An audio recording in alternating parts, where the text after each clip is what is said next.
Hey everyone. So, this is a video that I have thought about posting for a while now. I'm gonna play with some squishies during it. It's a video that I've thought about posting for a while now, but I went back and forth about posting, but I don't think that I can not post about this here on even this small little platform that I have and feel okay with myself, so I'm posting it. This is going to be talking about Palestine, and I do not have a script or anything in front of me. This could be a hours and hours long video, but I'm going to try to keep it under 20 minutes. The ASMR community has always been very kind and thoughtful and very helpful, and I can't think of any examples off the top of my head, but I know that really big creators have done fundraising marathons before, and I have not seen a single person talk about Palestine, and I think it is something that needs to be talked about literally anywhere that it can be talked about. I have 2 Instagram accounts, and I have been very vocal on both of them over these past 2 months, and now I would like to be vocal on here.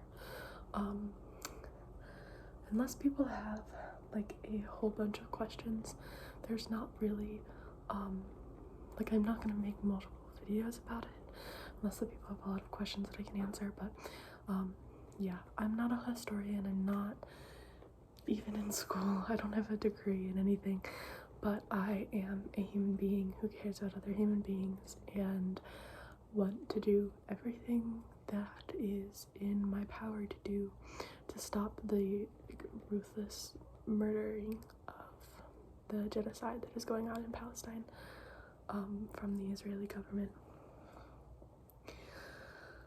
So hopefully you're still watching.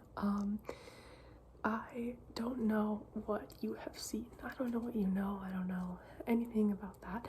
And like I said, I don't have notes. I haven't even thought anything through. I am just here talking human to human. I am sure that you have seen something about October 7th. On October 7th, Hamas, which is a military group in Palestine, attacked Israel, and since then Israel has been attacking back absolutely ruthlessly. They have been enacting a genocide on Palestine, and it is not just something that has been going on since October 7th. It's not a war.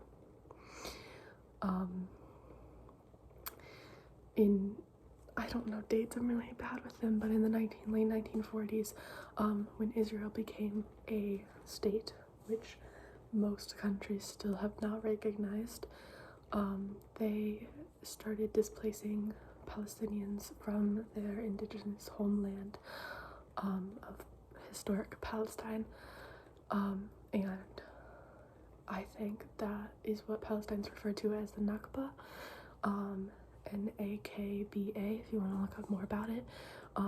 And during that, there were something around 700,000 Palestinians displaced from their home, and at least 10,000 deaths, probably much more than that, but that's the number I can give.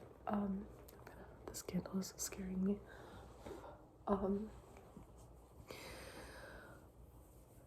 And Nakba in Arabic means the catastrophe. So the Palestinians refer to this as the first catastrophe because it is when so many of them were forced from their homes from Israel. And this is not to put, most of the blame is on Israel, but it's also on the United States first and foremost, as being Israel's #1 partner. Our bombs, I am American, our bombs and our bullets and our weapons are what are killing so many Palestinians literally at this second. And also, I'm sure there are many countries in Europe that also support Israel, and we need to come together and try to stop that. Back to the history lesson. Yes, many Palestinians were forced from their home in the Nakba in the late 1940s. I think it was 1948. I don't know if it happened then. I know there was like another big major time when they were forced from their homes, but as of today or before October 7th, the majority of Palestinians are either refugees in other countries, or they live in Gaza, the Gaza Strip, or the West Bank. So if you know what Israel Palestine map looks like, this is backwards, I can't do it, but the Gaza Strip is about 140 square miles of land, where the population is around 2.2 million people. In that, I know that other countries have much more like people per square mile than the United States, but compared to the United States, that is insane. I don't have the numbers exactly, but like Houston, Texas has a similar population, but it's like 5 times the landmass, or 4.5 times the landmass of the Gaza Strip. And I think Detroit, Michigan has a very similar land mass size, around like 140 square miles, but their population is only 600,000 people compared to the 2.2 million people who live in the Gaza Strip in Palestine. And then the West Bank is broken up in 3 areas that all have different level of Israeli, like in each different area, the Israeli government has different levels of control over them, but Area C is the one that I know most about because of a memoir that I'm reading right now. But there, Israel has complete control over land distribution, over the water system, over everything there, and they have been stealing land from the Palestinians and having illegal settlers live there for many years. I also want to make the note, even though I think people who believe this aren't still going to be watching, but being anti-Israel is not anti-Semitic. Judaism is a separate thing from Zionism, and Israel is a Zionist system. There's also a word, I don't know how to pronounce, so I'm not going to, but it's like, I guess I'm gonna try, but apartheid or something like that. It's what South Africa was in some year before I was born. People around the world came together and they protested and they called for the end of it, and it happened. The end of it happened, and that is what needs to happen right now with Israel. Just today, even the things that have happened that I've seen from journalists on the ground in Gaza is horrendous. If you aren't aware, there was since October 7th, Israel has been bombing the Gaza Strip. They've been kidnapping people from the West Bank. Israel is one of the only countries, I think the only country, that tries minors in a military court. Like, it is illegal from international law to do so, but they do so and they bear no consequences from it. The memoir I'm reading was about a 16-year-old girl who was arrested and put into Israel's military court system, and she was verbally tortured, sexually harassed, strip searched on the daily or every time she went to court, and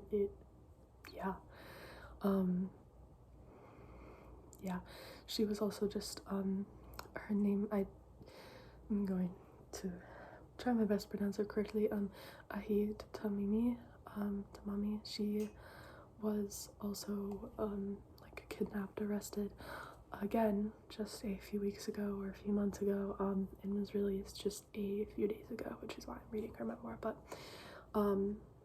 yes, Israeli arrests about 500 to 700 children a year for no purpose. If there is any purpose, it's for throwing stones at fully armed Israeli soldiers. But a few days ago, there was a 7-day ceasefire. I think it's only been over for 2 or 3 days now. But Israel was giving time for Palestinians to evacuate to the south of Gaza. They wanted them to get out of the north. They were using the excuse that Hamas was there, but they were bombing hospitals, they were bombing homes, they were bombing schools, they were bombing ambulances. Every single thing you could imagine that is supposed to be a safe place, they have bombed. And they gave a 7-day ceasefire, which they bombed during, where there was a hostage exchange between Palestine and Israel. But during that hostage exchange, I don't remember the exact number, I want to say it was around 150. There were supposed to be 150 Palestinian hostages released. But during that time, Israel kidnapped 150 more Palestinians from the West Bank. So but the ceasefire has been over for about 2 or 3 days, and I follow a couple journalists on Instagram, but both of them have posted today that they think they're done posting. There's just so much. I don't know if the deaths today were the worst that they have been. I don't know the exact numbers. It's hard to get statistics from a country that is currently being ethnically cleansed, but I do know that Israel carpet bombed in Khan Yunis today. They bombed 50 residential buildings after giving like just a few hours, even if that, for the families to evacuate. This entire time, Israel has been telling Palestinians to evacuate north, or to evacuate south, that the south is safe, that they just need to evacuate south. And now they are bombing the south, where all the Palestinians, not all of them, some of them are still in the north, some of them could evacuate, but where the majority of them are, they are just mercilessly bombing it. Their only goal is to ethnically cleanse Palestinians, to enact a genocide against them, and to have the land of historic Palestine for themselves. I follow Motaz on Instagram and Basan, and both of them have posted today about how they are just trying to survive at this point, and that they have lost all hope. Basan is very sick, and Motaz says he needs to focus on surviving rather than communicating to the rest of the world about what's going on. It's a lot. The carpet bombing, because I forgot to explain that, it is basically where like a lot of bombs, one after another, are targeted in a large area, and this bombing has no accuracy. When you do that, you don't have like a political target, you are just trying to cause mass destruction. That is the only purpose of it. It is illegal, it's a war crime. It's been a war crime for 46 years, and yet I don't think a single country has said anything about it today against Israel. Yeah, it's a lot. If I will link, after this posts, I will link some anything I can find to link in the description. The sad part is most of it's on Instagram. I say sad part, but most of it's on Instagram. If you don't have Instagram, I will link a news outlet that I know of that I believe has many reporters on the ground in Gaza. But yeah, I think that's about everything that I can think of off the top of my head to say about it. I read about 10 books on Palestine in the past few months. The ones I would recommend the most, the easiest probably for anyone to read, is Footnotes in Gaza by Sacco. It is a graphic novel, so if you don't really love reading, it's a graphic novel in like a political comic style. about the daily life in Gaza, but also about a few historical events that aren't that well reported on that the author wanted to know about. So it's in an interview style with Palestinians. And then the one I'm reading right now is called They Called Me a Lioness, by Ahed, Tamimi,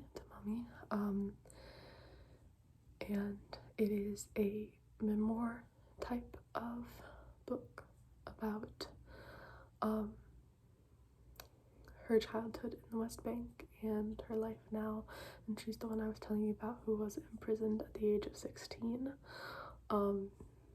So yeah, I'm not done with that, I'm still in the middle of it. Then one that I'm gonna read next is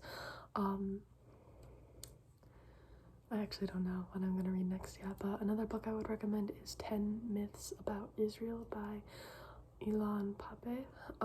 He is an Israeli historian, so if you are still sitting here like, I don't really trust your perspective, take it from an Israeli. Almost all of his books are about Palestine, and yeah. This entire video was to say, please educate yourself about Palestine. Uplift Palestinian voices. I will be putting in the description the accounts of Motaz Bassan and some other journalists, even though I don't know that they're posting anymore. But this is like urgent. I don't know how to tell you that any other way. 100,000 people have been, so many people have been displaced. Like 1 million people have just been displaced in the past month, and so many people have been murdered by Israel. And in the day, I think 300 people in the past few days have been murdered. It's too much. It's very urgent, and you need to call your reps. You need to email your reps. Most of the links I think I'm going to be posting are about for the United States, but you can easily find links for anything else, any other country that you're in. It's just, it needs to be talked about. Have conversations with your family members, try to get other people to call. If you don't want to call your reps, email them. It is so simple. There's prompts. I will put the prompts in the description below. You can so quickly find those. If you have the money and the means, you can donate, but the problem with donating right now is that there's no way for aid to get into Gaza. Israel completely controls the borders, and of course, like, everywhere is being bombed now. Aid doesn't do much when people don't have homes, when they don't have hospitals to go to, when they don't have anything to cook food with, when they don't know if they're going to be alive tomorrow. And so while yes, you should donate, if you have the means to, you can donate to PCRF, you can donate to UNRWA, UNWRA, but that aid is not guaranteed. Your money is just going to be sitting right now. If this genocide ends soon, and that money can be put to use. But the most important thing is to call your reps, to email your reps, to attend any protests that you can near you, to educate yourself. Just educate yourself, please. If you don't believe what I've said in this video, if you want to learn more, please comment. I will try to send you any sort of resources that I can.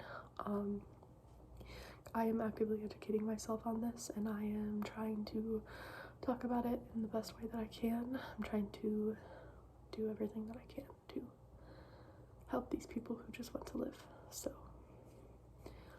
that's all I have to say. I don't know that I'm going to be posting normal ASMR content